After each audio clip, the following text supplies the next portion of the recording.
Madame, Messieurs, bienvenue à ce numéro de kiosque de ce mercredi 27 août 2025, ce mercredi où tous les regards sont fixés du côté de la Cour de cassation qui rend aujourd'hui son verdict dans le procès de l'ancien ministre de la Justice Constant Moutamba. De sort de Constant Moutamba sera donc connu aujourd'hui déjà au niveau de la Cour de cassation. C'est hautement sécurisé, surtout par rapport au communiqué du parquet général des grandes instances d'hier, qui avait instruit le commissaire provincial de la police ville de Kinshasa à identifier et appréhender certains individus qui publient et relaient à travers les réseaux sociaux des messages offensants et menaçants contre les magistrats. Alors, nous allons connaître, nous, c'est-à-dire les Congolais, connaîtront le sort de Constant Moutamba. Aujourd'hui, Constant Moutamba qui a organisé des veillées de prière en sa résidence bien avant ce verdict qui sera connu aujourd'hui. Alors, nous allons parler avec nos invités. C'est donc le principal sujet d'aujourd'hui. Et si le temps nous permet, nous allons aborder également d'autres sujets. Nous allons revenir sur la feuille de route commune des confessions religieuses pour la tenue d'un dialogue national. Pour certains, la balle est donc dans les camps de chef de l'État Félix-Antoine Tshisekedi pour la tenue de ce dialogue national qui est salué par l'opposant Martin Fayoulou, qui relève le patriotisme et la responsabilité des leaders religieux. Nous allons en parler. Puis nous allons revenir, si le temps nous permet bien sûr, sur l'arrestation du capitaine Junior Mbosso, qui avait donc dénoncé la complicité entre la police et les criminels. Le capitaine Junior Mbosso serait au service des renseignements généraux de la police. Voilà, ce sont les sujets qui seront abordés ce matin à travers ce numéro de votre magazine Kiosque qui reçoit pour vous David Kalanji et Mike Gardi Diana. David Kalanji est déjà avec nous dans ce plateau de Kiosque. Bonjour. Bonjour, monsieur David Kalanji. Bonjour, maman. En forme? En forme, parfaitement en forme. La santé que j'ai, c'est pratiquement un tout petit peu le reflet même de la volonté du peuple congolais. C'est notamment la patrie. La patrie, elle est là et elle veut bien, elle réclame, elle voudrait justement qu'elle se retrouve au travers tout ce que tu as annoncé comme sujet à débattre. Alors, ça se voit. Hein? Alors, vous avez déjà payé votre rédévance des 10%. Le CG Kabouya l'a exigé. Hein? Je suis très content que tu m'aies posé cette question-là. Je n'ai jamais été membre de l'UDPS personnellement. C'est un peu ironique, une façon pour vous d'analyser par rapport à... Non, c'est comme pour dire tout simplement que... À ce sujet, voilà. Je ne suis pas désintéressé de ce qui se passe dans ce parti-là. Mais c'est un parti, justement, qui a fait ses preuves. D'autant plus que c'est un parti politique qui a combattu, qui a mené un très bon combat. Aujourd'hui, si nous voulons parler de la démocratie, il faut reconnaître que l'UDPS a bataillé sérieusement. Et c'est un parti politique qui a mouillé le maillot. Et aujourd'hui, nous sommes dans une phase d'exorcisme, de la naissance elle-même de la démocratie. Elle nous a promis beaucoup de choses. Ce parti politique il nous a promis beaucoup de choses et on a cru qu'effectivement, une fois au pouvoir, ça serait un parti exemplaire. Je suis très content d'apprendre que on a lancé le message que bon, les gens payent les redevances 10%. En ce qui concerne ceux qui sont qui assument des fonctions au niveau de l'État. Mais je me dis, est-ce que c'est pas trop tard d'abord que ça arrive, aussi tard que ça soit, ben, on ne peut que s'en réjouir. Ça peut aussi faire appel des troupes, hein. Que je veux bien, mais quelque part, je me dis... comme il est faux, alors il fallait battre. Le côté exemplaire d'un parti politique, qui est le parti qui a traîné les autres partis politiques à voir le jour, et puis à avoir un peu le goût de faire de la politique, et puis d'enfanter de la démocratie, Mais aujourd'hui, s'il faut qu'on lui rappelle qu'il faut en tout cas que chacun, s'acquitte un tout petit peu de sa redevance pour... ça donne maintenant la réflexion et ça donne l'impression que ce n'est pas aussi un parti organisé comme on nous l'a miroité. D'autant plus que, on sent que aujourd'hui, une autre question se pose. Il faut que les gens s'acquittent en tout cas de leur devoir de pouvoir payer leur... Mais ils vont payer à qui? Parce qu'il y a d'abord une crise, on ne sait pas trop si c'est Kabouya qui reste le président ou c'est celui le secrétaire général. Donc tout ça, à la fois, ça devient une belle confusion. Est-ce que ce n'est pas une confusion qu'il fallait peut-être d'abord régler en termes d'organisation interne du parti, de pouvoir en tout cas situer le parti lui-même pour savoir qui peut percevoir de l'argent, parce que l'argent, c'est le nerf de la guerre. Mais aujourd'hui, il y a un bicéphalisme, on se pose la question de savoir au sein du parti à qui il faut aller, mais c'est une autre boîte de Pandore où l'argent sera vraiment dilapidé. Il faut que l'on précise qui va recevoir cet argent-là. Est-ce la nouvelle administration ou c'est l'ancien qui est là? Chacun sa chapelle. Ça nous amène... Surtout que les communiqués ont été rejetés par l'autre groupe. Non, mais regardez, à quoi ça ressemble, ça. Moi, je me dis quelque part, pour un parti politique qui a bataillé, il faut nous épargner un tout petit peu de ce genre de choses. Quelque part, ça ne... je prends même le risque d'ailleurs de faire un peu de petites comparaisons, parce que finalement, nous sommes dans une révolution comparaison aussi.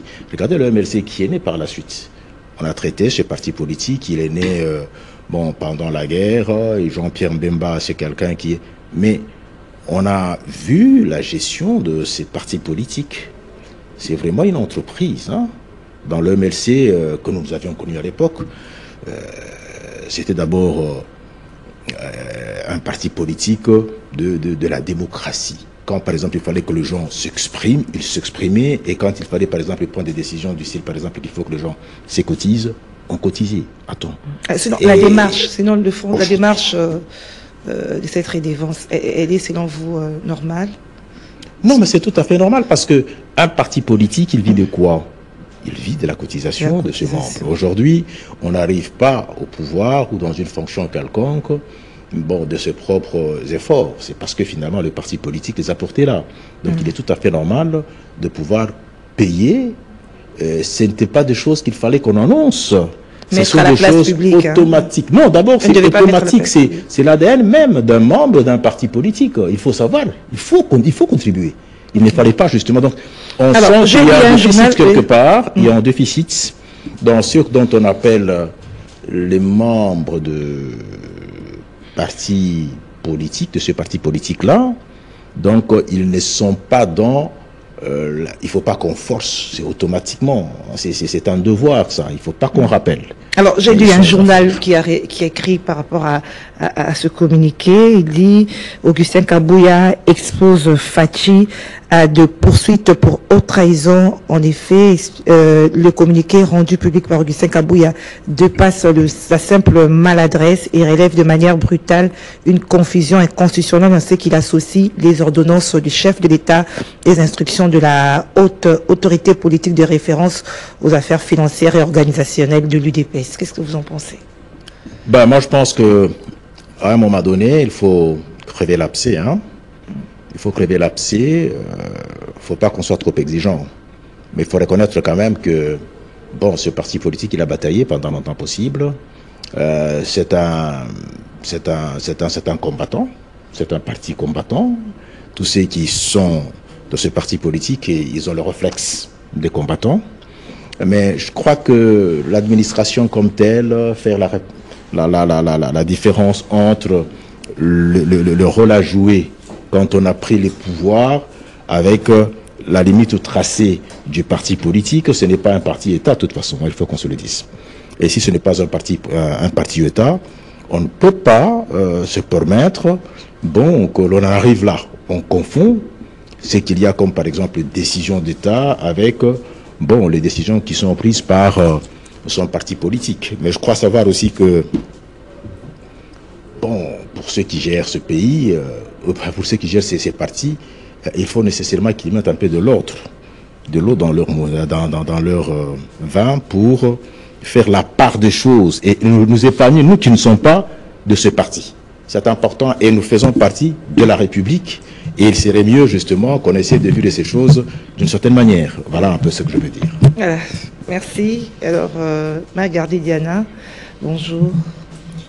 Bonjour madame, merci pour l'invitation. Excusez pour ce retard parce que les policiers sont en train de créer un désordre monstre au niveau de Sosimat. Procès Moutamba. L'accès à cause du procès Moutamba. Procès Moutamba. Vous savez, j'aimerais bien dire à la justice que nous on fait partie des gens qui pensent que la faute reste la faute, peu importe qui la commet. Il y a une différence entre la personne et la faute commise. Moutamba a bien fait son marketing politique, il y a eu une forte adhésion autour de lui. La justice ne doit pas commettre l'erreur de combattre un phénomène. Vous risquez de fabriquer un héros. Faites très attention. Il est dans la stratégie, prenez des précautions. Ne soyez pas dans la réaction puérile. Ça risque de donner une connotation d'une sorte d'acharnement. Les faits sont là, laissez le fait parler et évitez des réactions inutiles de cette nature-là. Vous fabriquez un héros pour rien. Ça me pousse à vous poser la question par rapport à ceux qui essayent de comparer ce qu'a été Lumumba vers les années 60, ou qui était aussi arrêté pour question des détournements. Hein. Certains disent que c'est imaginaire. Ils font un peu cette comparaison-là entre Moutamba et Lumumba. Ça vaut la peine? Ça s'appelle... On pousse les gens à faire cela, en fait, à comparer parce que il y a trop de sécurité. Non, j'ai dit tout à l'heure que c'est de la stratégie. Ouais. La stratégie aujourd'hui, c'est de pouvoir profiter de ce contexte macabre pour pouvoir en donner une autre connotation. Cette comparaison avec Lumumba est un moyen de pouvoir créer une forme d'adhésion autour et justifier autrement les faits lui reprochés. Lumumba, c'est pas un mensonge. Lumumba a pris l'argent de l'entreprise. C'est pas parce que Lumumba a détourné l'argent de l'entreprise qu'on détourne l'argent de l'État aujourd'hui. La différence, c'est que c'était une société. Aujourd'hui, c'est l'argent de l'État. Il faut faire la part des choses entre la personne et l'acte posé.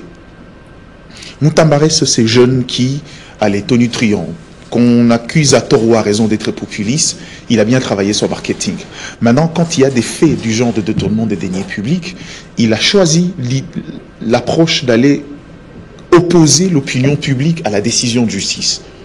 Mais si la justice ne fait pas attention, la justice risque de nager à contre-courant. La justice risque de donner raison à ceux qui inoculent au sein de l'opinion qu'il s'agit d'un procès politique.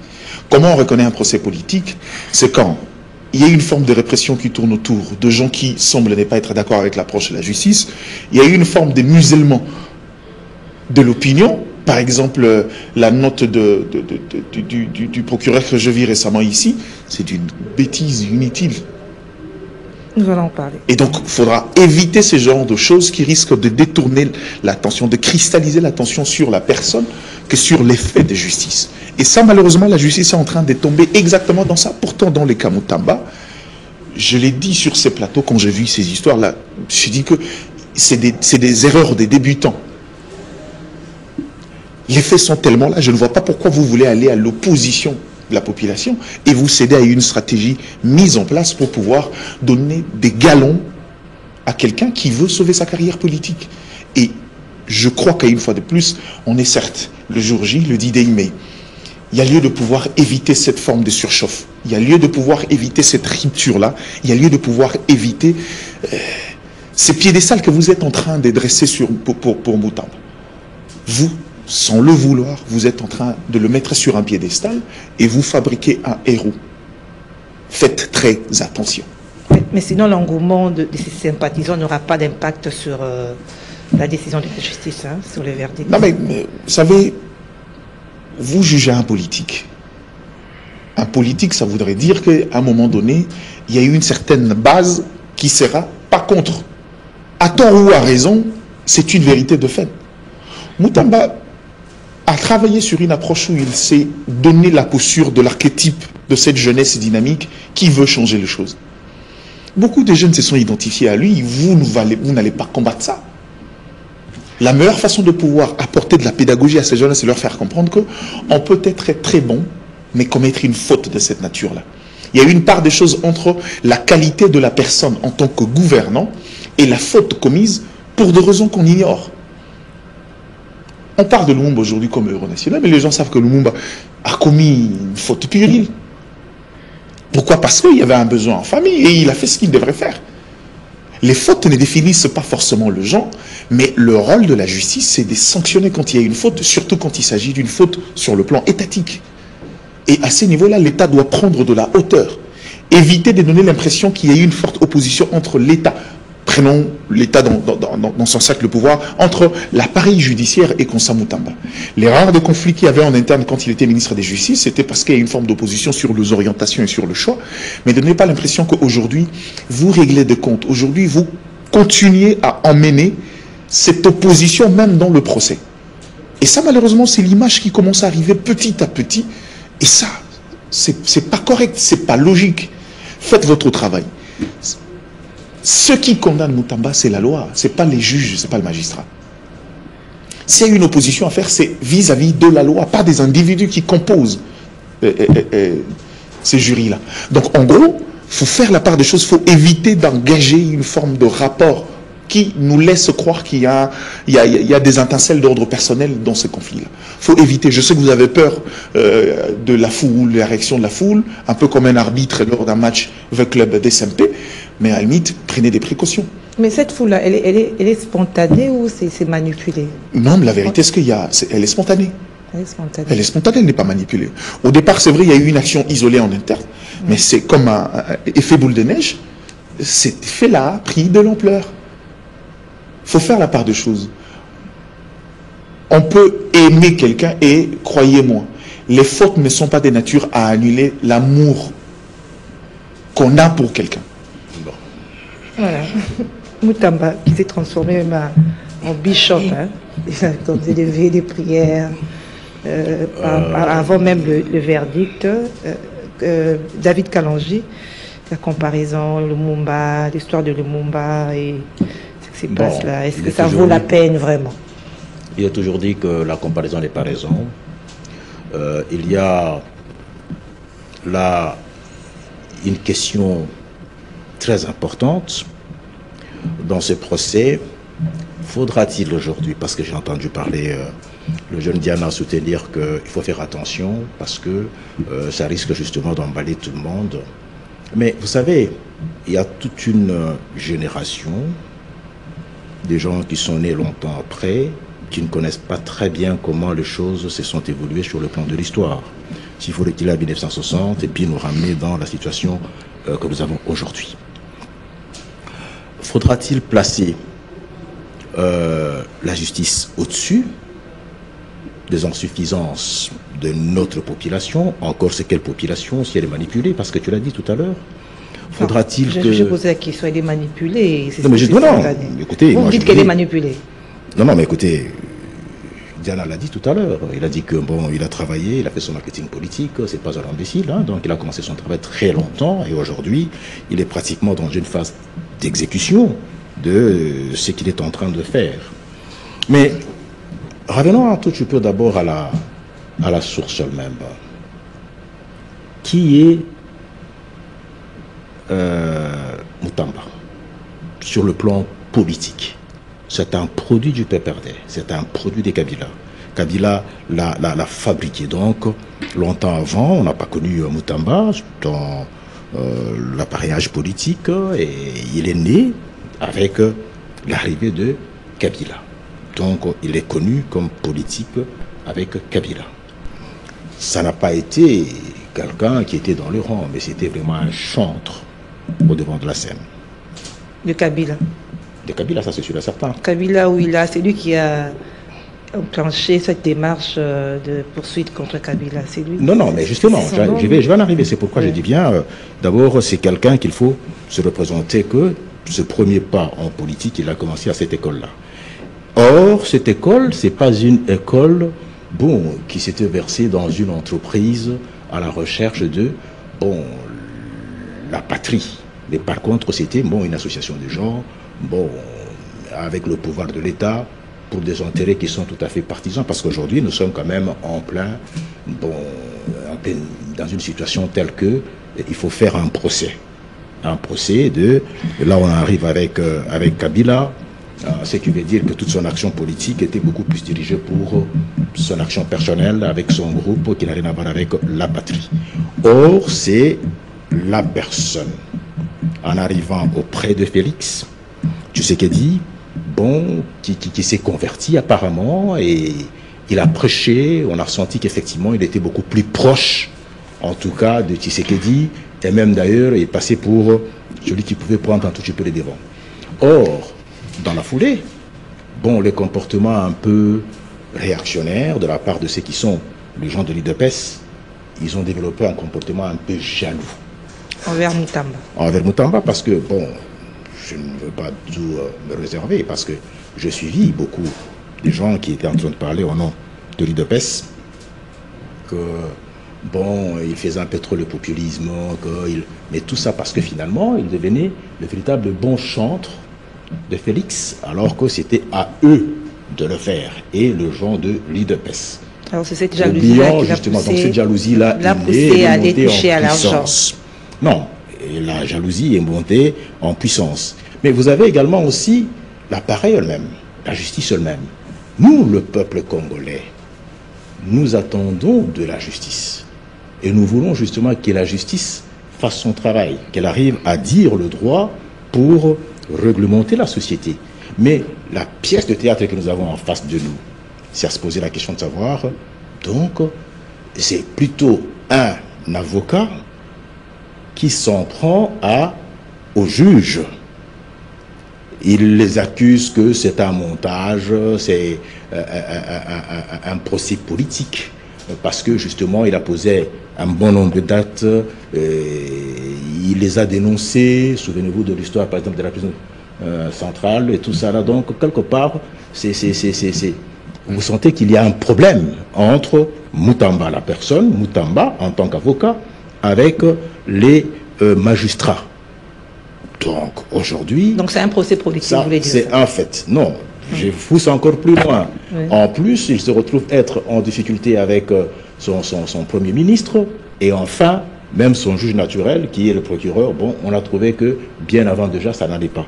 Donc, il se présente comme étant un monstre politique qui fait peur à tout le monde.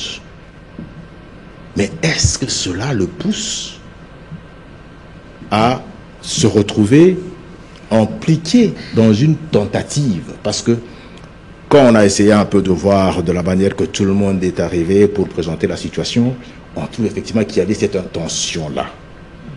Et on ne va pas aujourd'hui dérégler la justice, parce que justement il est populaire. C'est comme ça que je voulais un peu m'en prendre à ce que venait de dire Diana. Parce qu'il est populaire, parce que on n'a nulle part l'intention de fabriquer des gens. Et aujourd'hui, s'il faut venir avec un zèle amer mais manipuler, il faut que la justice fasse son travail. Et c'est important ça.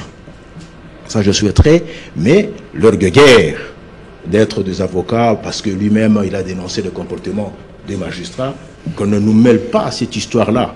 Donc je crois que il est important qu'au travers ce procès, qu'on arrive à se représenter que la justice c'est les malades, et que ce que le chef de l'État est en train de dire de tout le temps, commence à avoir de preuves à la sellette que cette justice-là est le malade. Donc la crise elle est profonde, c'est une crise de système.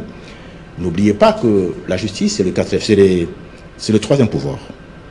Or, s'il est le troisième pouvoir avec ces procès qui remet en cause ceux qui doivent dire le droit, alors que reste-t-il de cette société qui veut justement bâtir, en tout cas sa renaissance, que sur la justice? Voilà. Alors, on n'est pas devin pour prédire ce qui va arriver, mais sinon, je me permets quand même de poser la question, est-ce qu'il sera acquitté ou il sera condamné? Ça, c'est Constant Moutamba. Pourquoi je le dis? Parce que quand on voit le communiqué, vous avez évoqué tout à l'heure du parquet des grandes instances qui instruit la police à identifier, appréhender les gens qui publient et relaient à travers les réseaux sociaux des messages offensants et menaçants contre les magistrats. La situation même sur terrain ce matin, est-ce qu'on ne peut pas dire déjà que le DGT, comme on dit en latin, Allez, Jacques, ta Est.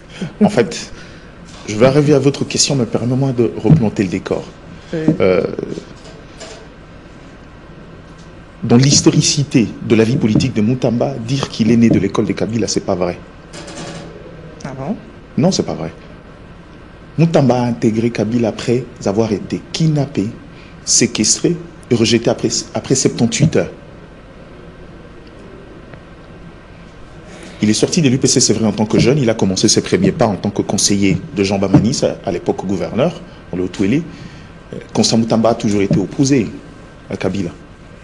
Jusqu'à un moment donné, avant de devenir mandataire, c'était la récompense.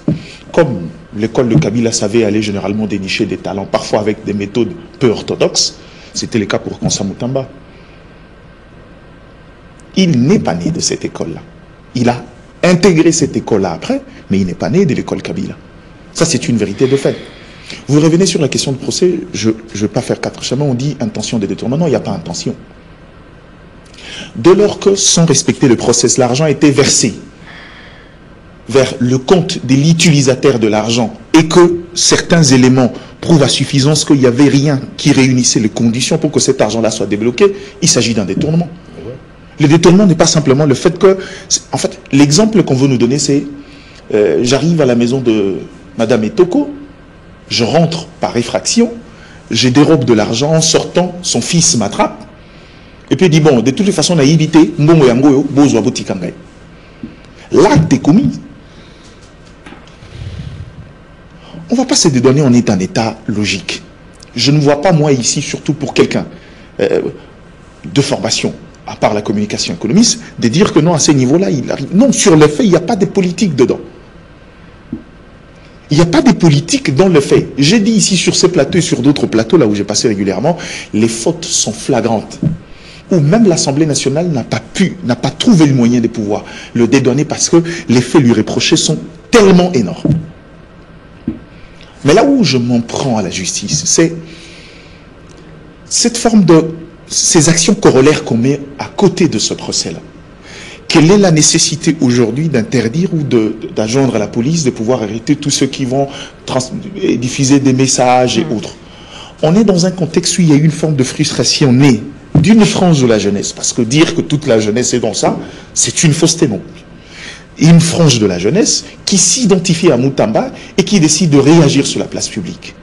Loin de moi l'intention de dire que la plupart des réactions se font dans le règle de l'art.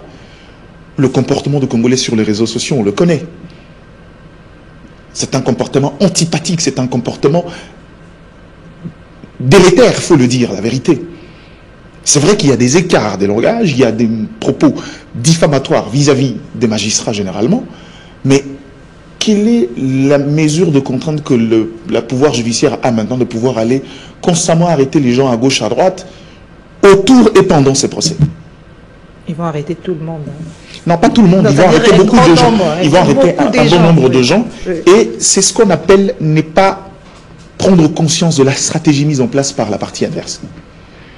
L'idée aujourd'hui, c'est d'engager une forme de confrontation pour donner des éléments de fait sur l'élément de langage utilisé par eux, c'est que c'est un procès politique. C'est l'exemple, en fait. J'ai envie de rentrer dans la stratégie de la communication, mais on va se perdre. Quand je veux que Etoko, quand je veux donner la connotation de méchante à Etoko, je suis capable, moi, de poser un acte en cachette et de laisser que sa réaction soit publique pour que les gens ne voient que sa réaction. C'est ce que nous, on appelle en communication de la post-vérité. Et malheureusement, c'est une réalité qui va au-delà de la communication dans la vie sociale. En attendant savoir la réaction de l'autre par l'action initiale qui a conduit à la réaction de l'autre. Parfois des actions posées dans un état émotionnel très délicat. Et malheureusement, la justice est en train de tomber à la faute. Laissez-le faire son show. Puisque vous savez que des paroles, je répète ce que je dis.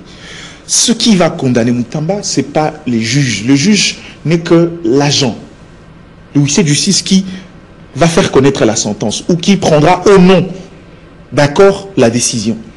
Mais ce qui condamnerait Moutamba, c'est la loi. Puisqu'il s'agit de la loi, il n'y a rien de personnel car la loi elle-même est impersonnelle.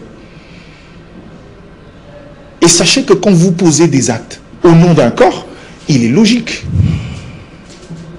que les gens indexent, parce que dans le subconscient, les gens ne voient pas l'appareil judiciaire. C'est un corps, oui, mais représenté par des individus. C'est pourquoi vous avez des fonctions. Que les gens qui ne sont pas d'accord vous disent 2, 3, 4 phrases, ce n'est pas une raison pour que vous vous mettez dans un état de colère, pour que finalement vous preniez des décisions comme ça. Et je sais comprendre que ces décisions étaient prises sous colère, parce que quand j'ai regardé le contenu, il y a des fautes d'orthographe que lui ne commettrait pas. Vraiment. Je connais l'homme, n'y tomberait pas dans ce genre de fautes, parce que ça prouve à suffisant que c'est une lettre prise à la va-vite, juste dans l'idée de pouvoir encadrer les décisions autour du verdict qui doit tomber aujourd'hui. Mais les magistrats se sentent aussi en insécurité. Hein. Oui, mais c'est ce que je dis. Peur aussi. Je l'ai dit dans mon propos. Ils se sentent en insécurité vis-à-vis de la population. Oui. Ils ont peur qu'ils portent le fardeau justement de la décision. Pourtant, c'est la loi qui condamnerait l'homme. Mais pour ça, il y a des mesures de sécurité. C'est pas à l'idée on ne répond pas à une menace par une autre menace.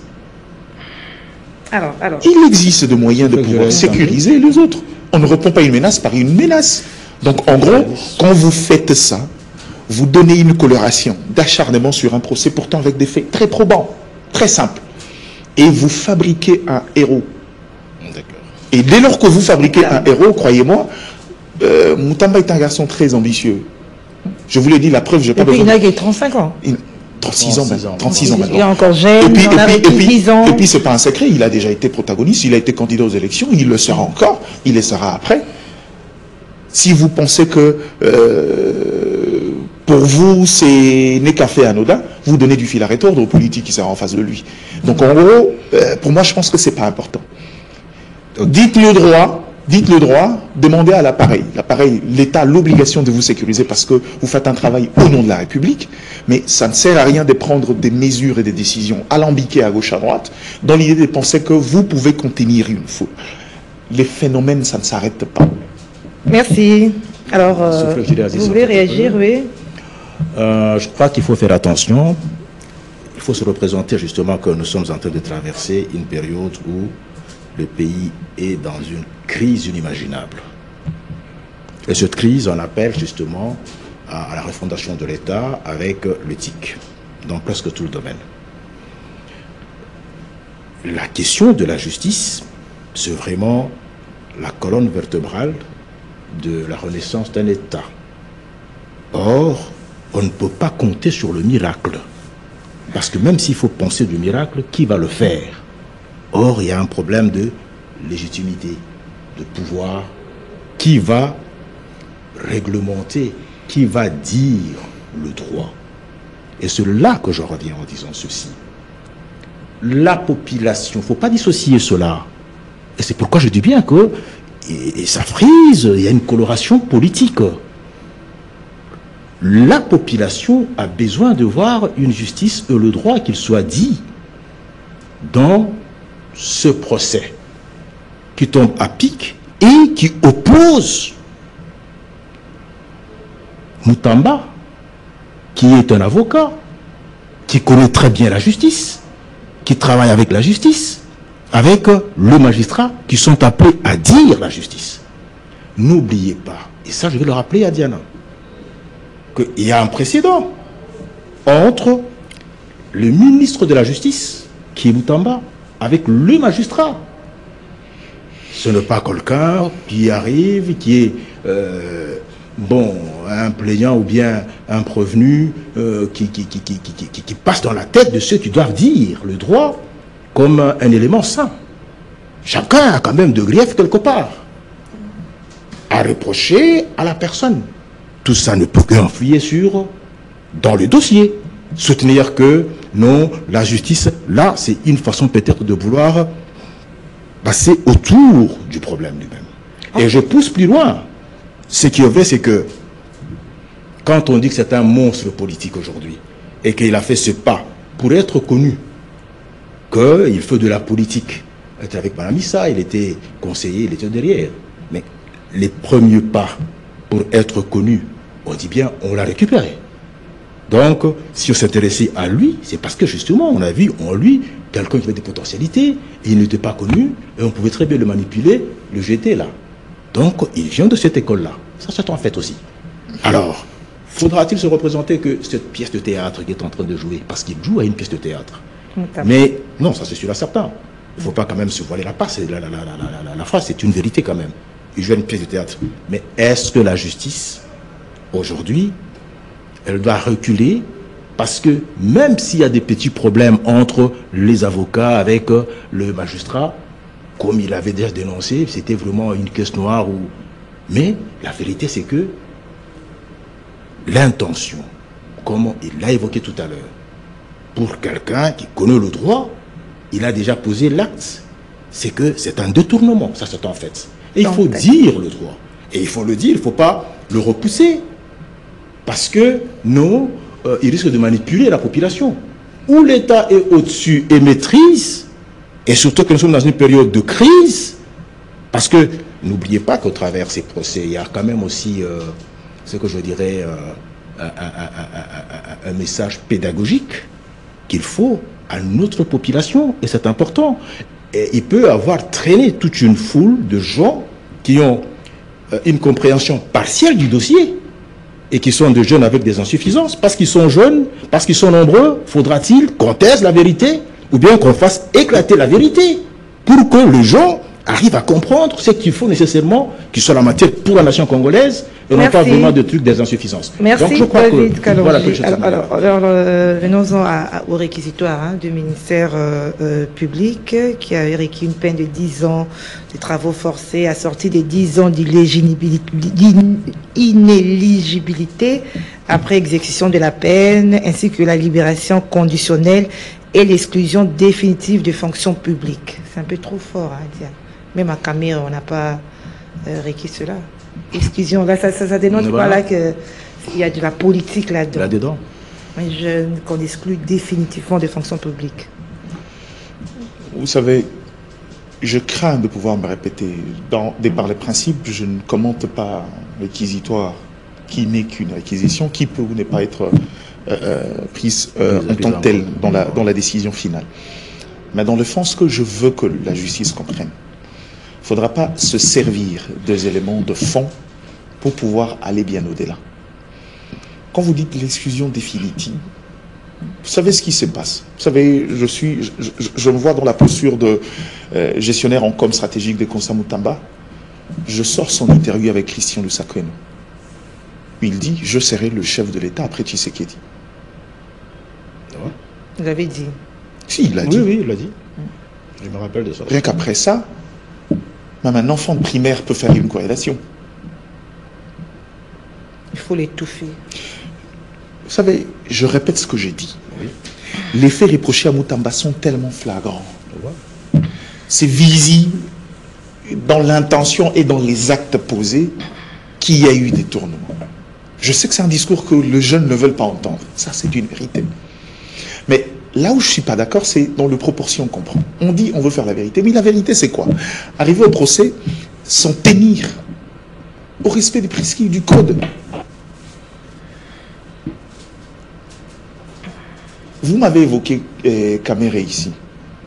À moins que je ne me trompe, le réquisitoire est parti dans la même orientation. Mais le cas de Caméré, il y a eu un procès en appel où il a été acquitté et on espère que Moutamba, naturellement, ira en appel, si c'est le cas. Mais je pense que politiquement pour lui, aller en appel servira pas sa cause. Ah bon? Ah mais là je suis dans la stratégie. Dans la stratégie, je préfère prendre cette sanction comme ça. Il y aura suffisamment de choses à redire dessus qu'au niveau de l'opinion internationale, ça me donne des bases. Il sera encore une fois enfoncé. Ça va encore l'enfoncer? Non, mais ça ne va pas l'enfoncer. C'est comme ça je dis, ça fabrique les... ok. J'ai encore l'impression que vous êtes en train de fondre les histoires, mais je reviens, je vais rebondir un peu sur ce que je viens de dire. Donc en gros, je demande à la justice de dire le droit. Dire le droit, ça voudrait dire ici éviter des décisions alambiquées. Vous n'avez pas besoin d'aller pour chasser les gens. La vérité ne se retrouve dans le fait de pouvoir interpeller, arrêter et conduire tous ceux qui tiendront des discours de haine. Parce que j'ai vu, moi, des affiches, RIP Judith Soumina, RIP le juge. J'ai vu ces gens. C'est des propos du genre de menaces. Et ça, c'est pas convenable. Mais je pense que dans la notion de l'opportunité, il n'y a pas lieu de pouvoir aller dans ce sens-là. Puisqu'il s'agit des infractions, vider la matière. Si vous pensez qu'après on peut identifier des gens auteurs de ces actes-là, vous le poursuivrez après. Ne mélangez pas les choses. Et moi, je pense qu'ici, on est dans un contexte où s'il faut aller dans ces sens-là, je ne veux pas ici me substituer en quelqu'un qui doit donner des appréciations sur les actes de la justice, quitte à elle de voir qu'est-ce qu'il peut interpeller, où il veut aller. De toutes les façons, c'est un cercle du pouvoir, libre de faire son travail comme il se doit. Mais je pense qu'aujourd'hui, vous ne servez pas votre propre cause. Quand vous pensez que les gens ont l'impression que vous êtes manipulé, dès lors que vous prenez ce genre de décisions, vous renforcez la conviction de votre manipulation. Ah, il nous empêche de soutenir quelqu'un, il nous empêche d'exprimer notre mécontentement de la décision prise par la justice. Et ça, malheureusement, c'est des choses de nature à créer une forme de friction que j'interdis. On n'interdit pas au juge de dire le droit, parce que si on va dans le fait, je répète encore une fois de plus, je suis de ceux qui estiment que la faute reste une faute, peu importe qui la commet. Quand on commet une faute, la grandeur, la maturité voudra qu'on reconnaisse sa faute et qu'on passe à autre chose.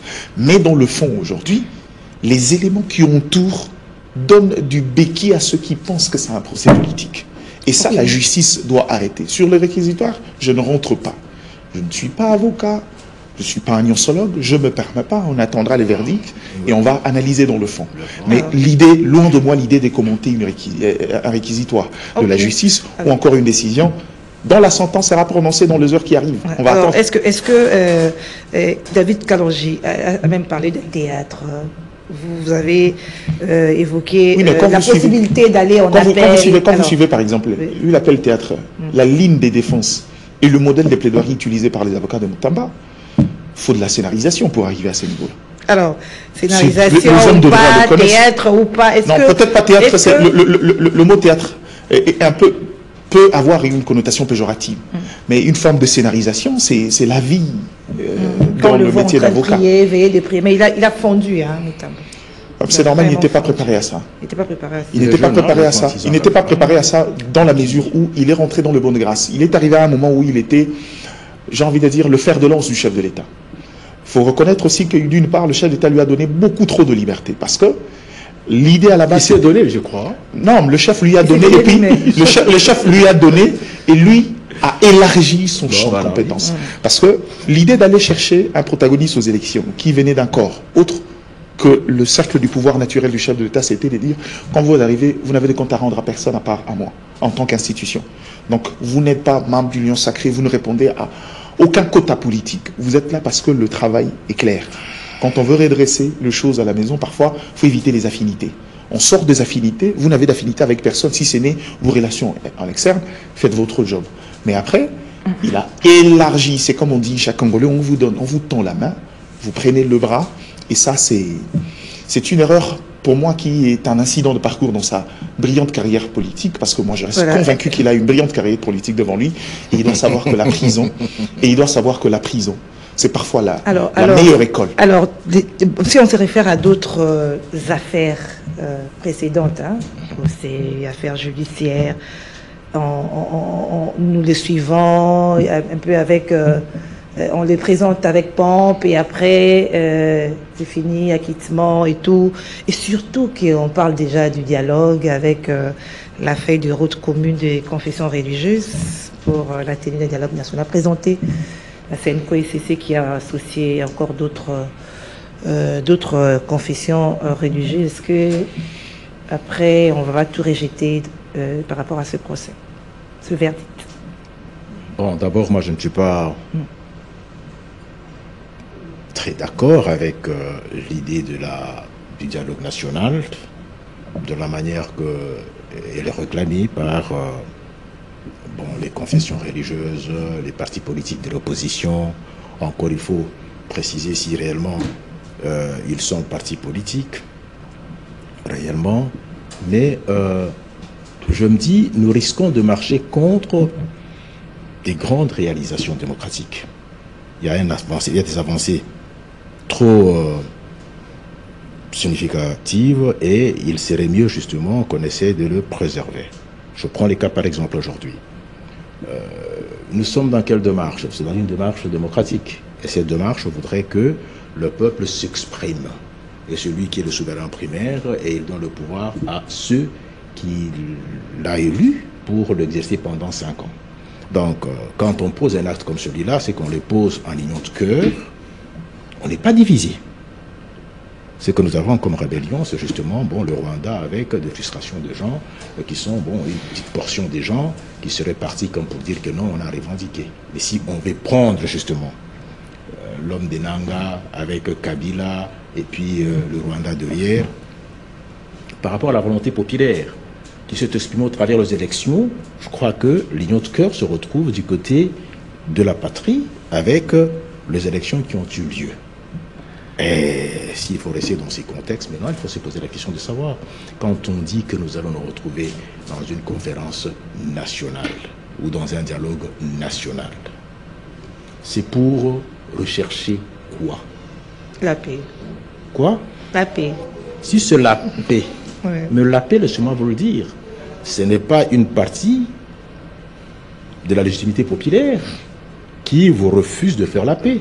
C'est juste des individualités avec l'appui de pays limitrophes qui n'envient que notre richesse et qui sont en train de le piller. C'est vu et connu à la face du monde et on constate que les pays voyous sont derrière ce genre-là. Alors il faut s'organiser Tout à simplement. l'interne. Donc il faut s'organiser à long terme. Oui. Donc s'organiser à long terme ne brise pas l'unité nationale. L'unité est là. Il faut tout simplement maintenant la cohésion parce que finalement on voit que nous avons affaire à des voisins mais qui sont des ennemis. Ils envient que nos richesses.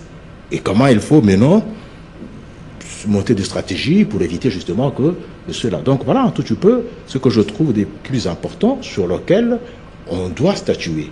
Donc, se retrouver dans une conférence ou dans un dialogue national, il faut respecter la volonté populaire qui s'est exprimée au travers des élus et le mandat court.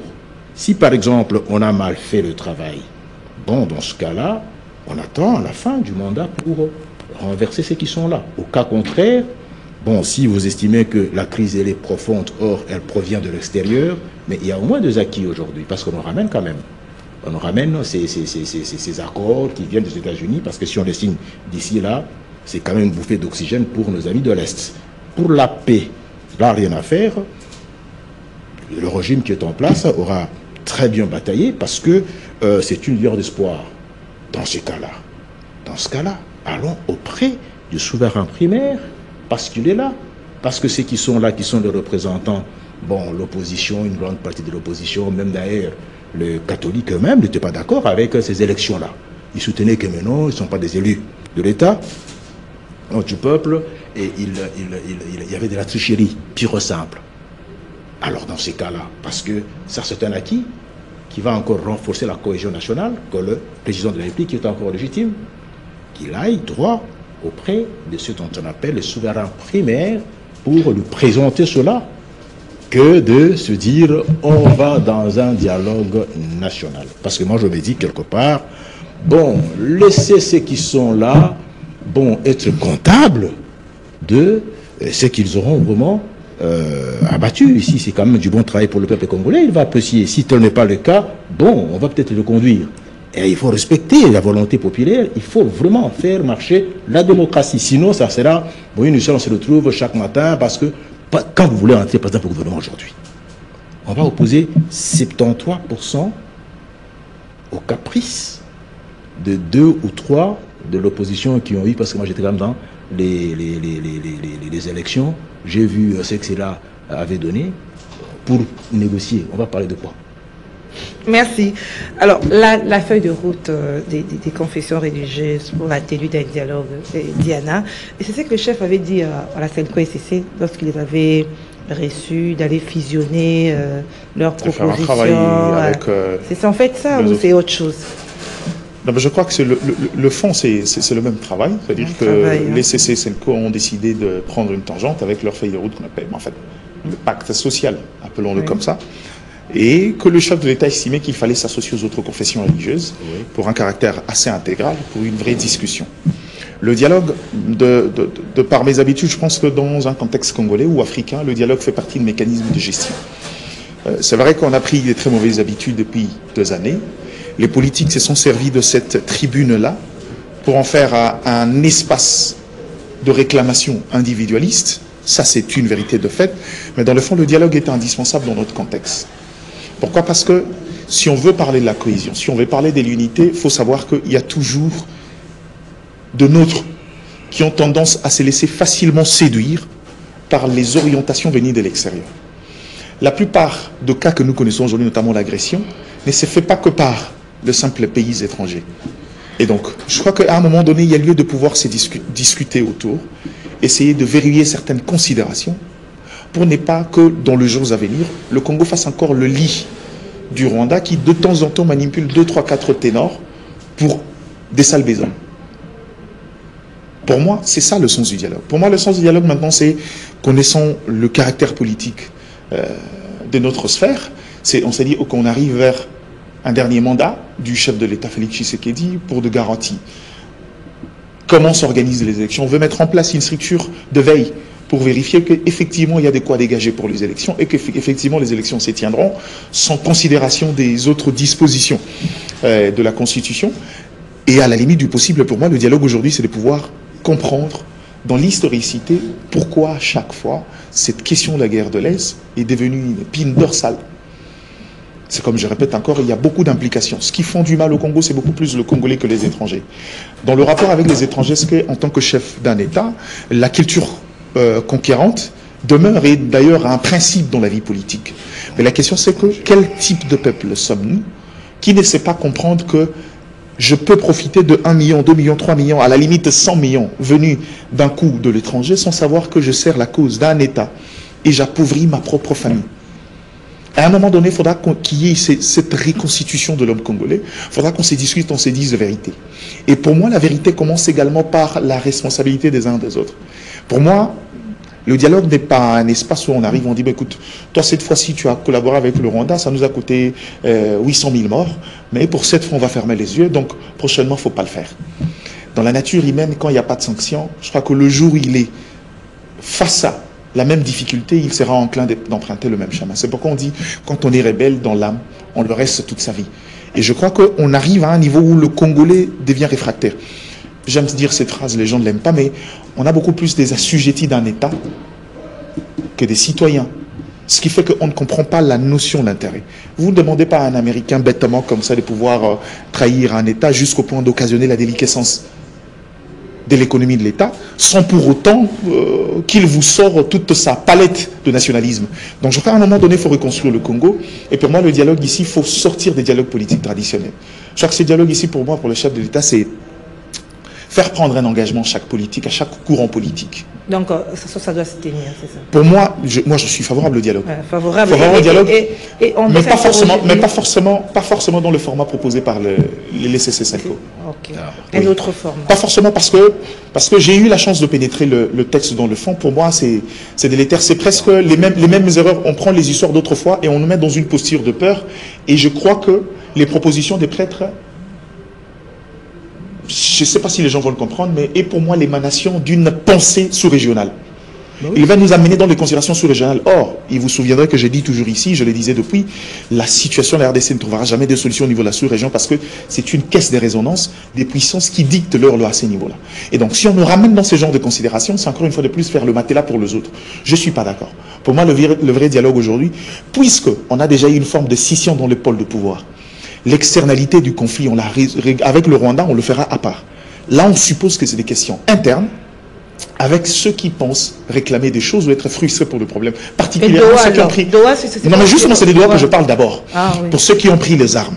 Dès qu'on aura résolu le problème avec ceux qui pensent pouvoir les armes, nous dire, bon, le Rwanda a déjà dit ce que lui voulait. Vous, en tant que Congolais, pourquoi avez-vous pris les armes contre la République? Dites-nous ce qu'il faut faire. Dès qu'on aura des orientations, on arrivera en interne pour dire, écoutez, voici vos frères qui ont servi la cause du Rwanda pour telle raison, sans savoir que c'est le pays qui les appauvrissait, sans savoir que c'est des vies de leurs frères. Maintenant là, politiquement, prenons un engagement. Et pour moi, je vous dis, là où ça va déboucher, prenons un acte où, s'il faut même revoir la Constitution, où chaque politique qui s'allie avec une force rebelle est candidat à la prison et à la peine de mort. Pour moi, ça serait la meilleure et la plus grande résolution d'un dialogue politique qui, pour moi, va résoudre le problème de la crise sécuritaire. David Kalonji. En tout cas, je préfère revenir là-dessus parce que c'est très important. Je ne suis pas d'accord avec M. Diana quand, par exemple, il dit que les Congolais, nous sommes à la base nous-mêmes. Non. Arrêtons ces genres de discours. J'ai comme pour l'impression que on avance avec des discours un peu sophistes. On trouve facile à accuser le peuple congolais quand, par exemple, on est en face d'un homme très fort, très puissant, d'une machine très forte, très puissante, mais qui n'a pas la raison. Je prends les cas, par exemple, aujourd'hui. En 1950, les États-Unis qui n'avaient pas de colonie, mais qui se retrouvaient comme étant un grand leader du monde, parce qu'il avait réussi justement à liquider la guerre mondiale, avait sommé la Belgique comme pour dire que de passer 1960, si en tout cas tu ne donnes pas l'indépendance au Congo démocratique, bon, enfin au Congo disons, on n'achètera plus le minerai chez toi. Donc on va commencer à acheter chez tout le monde pour sommer la Belgique à pouvoir nous donner l'indépendance. Aujourd'hui, c'est encore les États-Unis, parce que le pillage de l'Est, n'ayons pas peur de le dire, on est des intellectuels. Le Rwanda, ce n'est que tout simplement un manipulé, au travers lequel on est passé pour commencer à piller le pays depuis très longtemps. Kagame, à maintes reprises, quand on a fait les élections ici, dans le dernier jour de la campagne, a été clair, comme pour dire que tout ce que nous sommes en train de voler au Congo, le minerai, si ça passe par ici, mais nous ne touche à rien, ça va aux États-Unis. Parce que Félix avait menacé en disant, écoutez, si c'est Maïlos encore cette fois-ci, donc je vais tirer sur le Rwanda. Mais quand, par exemple, le véritable auteur de cette crise, c'est les États-Unis, vous ne le citez pas. Et quand, par exemple, on est en face des États-Unis, on préfère justement soutenir que non, le peuple congolais n'est pas en mesure, il centre des ordres. Mais qui manipule le peuple congolais pour se retrouver avec un bicéphalisme de gens qui n'ont pas du tout la matière de l'exercice de la démocratie. Reconnaître, par exemple, qu'il y a un pouvoir et que l'opposition, elle joue pour accompagner celui qui a gagné les élections, tout en lui rappelant ce qu'il faut faire. Est-ce la raison pour laquelle il faut instrumentaliser des gens, des États, commencer à piller? Quand on évoque les problèmes de la région, les États-Unis avec l'Afrique centrale, c'est bien beau. Quand on parle de la Constitution et de la Charte des Nations Unies et de la Charte de l'Union africaine, dans le toit, il y a toujours la mise en relief de la protection de l'homme, de faire la promotion de l'homme. Les droits de l'homme est largement bien défini dans toutes ces institutions-là, enfin, tous ces textes-là. Et quand vous vous retrouvez avec des pays qui s'organisent pour commencer à piller, le Congo a toujours été dispo à partager ce minerai avec le monde entier. Nous acceptons justement qu'il y ait cette collaboration. Mais on aimerait bien qu'on ne vienne pas piller. Allons dans une coopération étroite où on définit les choses clairement. On ne peut pas tout utiliser, on ne peut pas tout manger parce que finalement c'est de minerai que nous avons. Les autres en ont besoin pour les transformer. La coopération, elle est là. Donc on n'est pas contre cette histoire de dire que nous voulons faire un État d'Afrique, mais il faut le faire dans la légalité, pas avec un comportement voyou. Et quand par exemple il se présente devant nous, en tant qu'intellectuel, en tant que juriste, en tant que journaliste, en tant que ce soit, on est devant, un plus grand, un plus fort, mais par moment, il y a un comportement voyou. Mais il faut le dire, c'est important ça. Merci David Kalonji. Vous savez, la plus grande faiblesse du Congolais, c'est la naïveté. On est le seul peuple au monde. On pense que par le dire, on peut dire à l'autre, arrête d'être voyou comme sur mes intérêts. En fait, c'est plus facile de dire aux gens que les autres États s'organisent pour venir piller. Quand vous savez qu'ils pillent depuis que vous êtes un État, qu'avez-vous fait pour empêcher le pillage?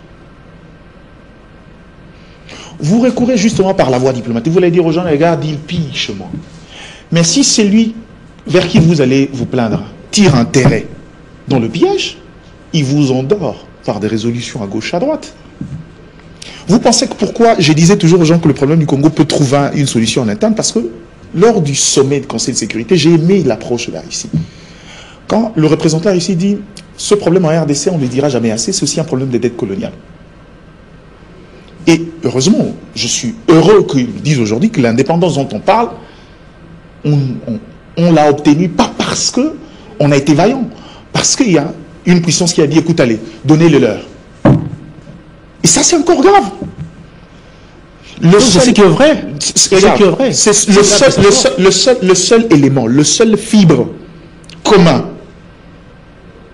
où le plus grand part de notre histoire encore est un élément dicté par les autres. Est-ce qu'on doit continuer comme ça? Est-ce qu'on doit continuer constamment à aller voir que la responsabilité des autres, en tant que peuple, quelle est notre responsabilité? Le Rwanda, cet État géographiquement petit, parce qu'un petit État n'existe pas politiquement, utilise qui pour pouvoir s'infiltrer en RDC? Utilise qui? Le Congolais parfois au plus haut sommet. Pas parfois, toujours au plus haut sommet. Ils ne sont pas Congolais, on ne va pas leur indexer. Et puis, on lui dira, non écoute, il est sous contrainte les gens qui manipulent. Ah bon? Si l'élite, la classe d'élite est censée gouverner un État continent, un État à vocation de puissance comme ça, peut facilement être manipulé par un autre État, naturellement, en termes de ressources et autres plus pauvres que lui, on n'est pas sorti de l'auberge. On risque de dire la phrase de Kimbu, Tamboro Obongate. Il faut éviter ces histoires-là. Et je crois que le moment est venu. Tu vois, l'ère d'aujourd'hui, madame, puisque nous on croit, dur comme fer, que ces pays vont se relever, se redresser, à un moment donné, on a beaucoup parlé de l'externalité du conflit. Les autres manipulent, mais c'est dans le rapport entre États. Quand vous êtes une manne, un marché pour les autres, il n'y a pas de pitié. D'accord. Maintenant, à nous de pouvoir nous redresser. L'histoire le prouve. La Chine ici, il y a 20-30 ans, la Chine était quoi? Il y a 20-30 ans, Dubaï était quoi? Il y a 20-30 ans, le Japon était quoi? Il y a 20-30 ans, madame, la Sierra Leone était quoi? Il y a 20-30 ans, le Botswana était quoi? Pourquoi quand il arrive à notre contexte, j'ai conscience que les contraintes en RDC sont différentes des contraintes qu'on peut mettre au Mali, parce que le Mali ne représente pas une réserve mondiale. Ouais. Mais le problème, c'est que si vous avez autant de richesses, vous avez une telle posture, vous avez un avantage concurrentiel, vous n'arrivez pas à vous relever en tant qu'homme, quel est le destin d'un peuple? À un moment donné, arrêtons. Il faut qu'on ait une conscience. On veut qu'on manipule. Si vous voulez manipuler, manipulez par les États voisins. Mais nous, en tant que Congolais, la défense, nous, Bantous que nous sommes, il y a deux valeurs traditionnelles avec lesquelles on ne joue pas. C'est notre foi, notre terre. Si la terre devient sujet à caution, juste parce qu'on estime que non, il a été manipulé, c'est comme ça on trouve facilement des excuses aux gens qui arrivent ici pour 2-3 frustrations, ils décident d'aller prendre les armes, servir la cause des autres. Et on a l'impression que non, il a été manipulé. Non, ce n'est pas la manipulation. Il y est allé volontiers parce que ce qui est arrivé dans le contexte sécuritaire, je vous disais ça avant les élections, je vous ai dit, il existe des propositions sur la table de politique. Il y a des gens qui vont rejoindre les groupes armés ici. Je le disais pendant les élections. Les gens doutaient. Et à ces gens-là, à un moment donné, il faut s'arrêter. Kizerbo l'a dit. Il faut qu'on change nos paradigmes, notre façon de penser. Il faut éviter de croire que le développement est un mouvement qui va de l'extérieur vers l'intérieur. On ne développe pas quelqu'un, on se développe. Ça voudrait dire que la responsabilité individuelle, la responsabilité personnelle, pardon, est beaucoup plus grande. Et pour moi, la plus grande valeur intrinsèque qui mène vers le changement. Et à un moment donné, le Congolais, il faudra qu'on se regarde. C'est pourquoi je vous dis, pour moi, le dialogue, c'est faire en sorte qu'il ait un impact. Que ce soit, si ça sera politique et spirituel à la fois, je suis d'accord. Que tout politique qui s'alliera à un groupe armé pour aller détruire la République, celui-là sera d'office et sur le champ arrêté. Il faut que ça soit un acte écrit noir sur blanc sur un texte que nous tous on doit respecter. De la même manière qu'on veille sur l'article 220 aujourd'hui, il faudra qu'on veille sur ça. Ça stoppera les velléités militaires des gens forts dans les institutions, mais petits d'esprit, qui pensent que la responsabilité est toujours les États-Unis. Ça, c'est du soufisme. C'est un argument qui est né depuis longtemps, qui ne nous a pas servi. La responsabilité est congolaise. Cet éveil de conscience-là. J'aurais aimé réagir. Laisse-moi le temps un peu de réagir. Un peu. Ouais. Je crois savoir aujourd'hui que nous sommes quand même rentrés. On a traversé des frontières. On est un peu de nous distraire en Afrique. Et quand Félix a pris le pouvoir, il nous a retourné là où on avait fomenté cette guerre, aux États-Unis. Aujourd'hui, je prends un autre fait qui est très important. Il a fait parler le texte sans les armes. Le monde entier a condamné les Rwandais. Il va falloir peut-être que je dise, en cherchant à les répondre, en disant que il faut se poser la question de savoir si avant on avait fait la politique. Moi je dirais par contre que c'est maintenant que la politique qui vient de commencer. Elle vient de commencer parce que c'est nous, c'est un pays des enjeux, sans doute, mais de tous les temps, ce n'était pas les Congolais qui vendaient le minerai. Vendre mal ou bien, mais pour la première fois, c'est un Congolais aux États-Unis, avec les Américains, au vu et au su de tout le monde, qui vend le minerai. Si ça marche, d'accord, si ça ne marche pas, mais au moins c'est une responsabilité que le Congolais a osé prendre. Donc, cette révolution qu'est en train d'approcher Diana, qu'il faut que le Congolais arrive, on a fait du chemin, et c'est important. C'est important. Aujourd'hui, il y a des choses à préserver. Et c'est d'ailleurs sur ces entrefaites que je veux dire que je ne vois même pas l'importance de se retrouver dans ces dialogues-là. On va parler de quoi dans ce dialogue? Parce que les personnes qui réclament ces dialogues en aval, c'est eux qui veulent justement que nous allions dans cette exploitation sauvage de pillage de minerais sans pouvoir mettre un marché avec, par exemple, les autres pays, avec le monde entier où il faut partager. Or, quand par exemple un Congolais ose vous dire qu'on aimerait bien offrir nos offices auprès des autres pays, mais par la coopération de 50-50. Et c'est un grand défi. Lumumba vous avait dit ceci en 1960.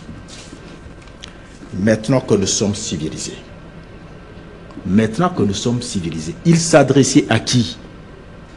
Il s'adressait à ces 14 de la conférence nationale et à la conférence de Berlin, et lui qui était le 15e, et Léopold II qui était le 15e, il s'adressait à Léopold II comme pour dire que maintenant nous faisons nous sommes civilisés, nous allons prouver à la face du monde que nous sommes indépendants. C'était un esprit supérieur, au-delà même d'ailleurs de ce que les gens peuvent penser, mais la petite communauté belge et même d'ailleurs congolaise de l'époque qui ne voyaient que les finances, on trouvait que c'était un affront, qu'en réalité on était en train de vouloir justement se liguer avec la Belgique. Aujourd'hui, vous êtes en droit d'admirer par exemple la coopération qu'il y a entre les Britanniques avec les Américains. Et pourtant, les Britanniques avaient colonisé les Américains. Et aujourd'hui, ce mariage, on est en train de chercher à le rater parce qu'en aval, vous avez des Congolais qui n'arrivent pas à se représenter que le temps de la guerre froide, de la guerre des armes est révolu. Le temps de faire la révolution avec la pensée. Et le Congo démocratique vous l'a prouvé. Parce que hier, on n'avait pas osé parler du mal, par exemple, du Rwanda. Les Rwandais étaient en train de faire ce qu'ils pensaient. Et ils étaient en train de nager dans l'argent du Congo. L'argent qu'ils recevaient par le biais de le sang du peuple congolais. Mais rien qu'avec le chassé diplomatique, on est arrivé à mettre tout le monde d'accord, même de ceux qui étaient en train de vivre de cela. Donc je crois qu'aujourd'hui, je ne vois pas le pourquoi c'est vraiment ce dialogue-là. Si alors il faut se retrouver pour le fisc revoir éventuellement pour colmater le brèche, d'accord. Mais s'il faut se partager ici, il faut qu'on revoie la ligne des politiques que nous avons. Mais ça n'a pas de sens. Merci. Ce qui est fini. J'aurais eu beaucoup de réactions, mais on va respecter le temps de Doudou Montiri. Ouais, bon. Il m'accorde une minute. Encore une fois de plus, le problème, madame, n'est pas dans les options. Je suis également un pacifiste. Je crois qu'aujourd'hui, les discussions et l'économie particulièrement peut devenir un instrument essentiel pour résoudre certains conflits. Mais là où la politique réelle nous prouve à tous le contraire, les États les plus puissants ont pour plus grand budget leur défense. On ne va pas inventer la roue. Il ne faut pas qu'on invente la roue. Ici, notre plus grand problème n'est pas dans le choix. Le Congo, depuis l'histoire, vous n'avez pas besoin de chanter à qui que ce soit. Le Congo a toujours été un État pacifiste. On n'a jamais pris les armes contre un autre État. Le Congo, dans ses orientations, le Congo n'a jamais été un État belliqueux. Ça, c'est dans notre ADN. Mais le problème ici, c'est cette conscience-là. Ce que nous, on veut ici, c'est arrêter de trouver des excuses à des comportements barbares de certains Congolais qui, le matin sur le plateau de médias, vous chantent la notion de la responsabilité de l'État, mais politiquement, c'est celui qui sert de brèche à ceux qui viennent piller pour la République. Est-ce que vous comprenez? Ici, faut reconnaître une chose. Le Rwanda nous agresse, c'est une vérité de fait. Les États-Unis ont toujours une responsabilité dans l'histoire, particulièrement les démocrates, parce que ce sont les gens qui ont une certaine manie sur la politique, particulièrement RD congolaise. Et je crois que c'est encore le même démocrate, il suffit de voir leur comportement. La déclaration au Congrès sur le deal qu'on veut avec les États-Unis, l'influence qu'ils ont sur certains États africains, notamment le Kenya, qui, lors du mandat de Joe Biden, était désigné allié stratégique des États-Unis, qui décide de nommer un émissaire sur un espace d'un État, alors qu'il s'agit d'une zone rebelle. Ça, moi, ça ne m'étonne pas, parce que je parle du Kenya depuis toujours, personne ne s'est écouté. Je l'ai dit même avant que vous ne cédiez la plus grande banque à une firme kenyane. Voilà, et vous pensez que c'est anodin. Que c'est anodin. Faites attention quand même. Nous, on pense que c'est anodin, c'est les affaires normales. Vous prenez la BCDC, vous mettez sous la responsabilité Equity Holding. Et les autres sont dans la profondeur stratégique. Nous, on est en train de dormir, on dira que c'est les États-Unis, on dira que ce sont les autres, on dira que c'est le Rwanda. Le Rwanda fait son job, veut nous piller, oui. Mais ça dure combien d'années? Pourquoi ça dure? C'est justement parce que chez nous-mêmes, le Congolais, il y a certains Congolais, permettez-moi, j'aime pas cette expression, je vais l'utiliser, certains Congolais de mauvaise qualité qui pensent qu'aujourd'hui que le Rwanda est un force centrifuge pour les politiques. Je connais des politiques maintenant qui ont de visée d'être à la présidence de la République, mais qui ont pour parrain Paul Kagame. Quand vous donnez autant d'influence dans la sous-région à quelqu'un, il prend le pont sur vous. La première des révolutions, elle est mentale, ça c'est une vérité. Mais c'est quoi? Oui. Parce qu'il faut qu'on arrive à se dire, écoutez, pour rien au monde, on est bantou. Que tu sois du Congo central, que tu sois du Bandoudou, du Swahili, chez nous, il n'y a pas un élément sacré où on attache une valeur communautaire. C'est pourquoi vous verrez, il y a un adage en lingala, ça voudrait dire que mon être, ce que je suis, c'est d'où je viens. Là où on a enterré mon nombril, j'ai des racines là-bas.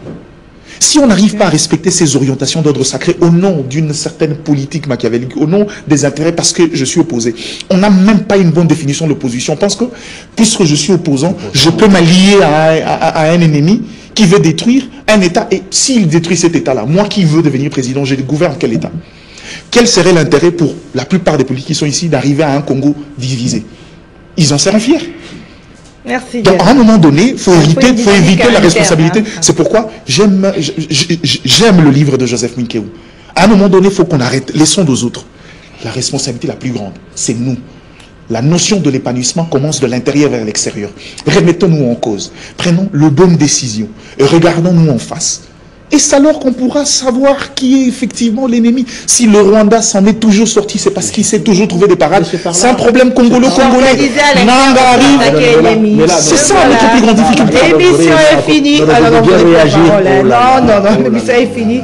Merci David Kalonji, merci Mike Gardi Diana, merci à vous fidèles téléspectateurs, merci à Doudou Montieri, le coach, merci à l'équipe technique. Madame, Monsieur, nous prenons rendez-vous le vendredi pour un autre numéro. Demain, vous serez avec Eddie Kabia.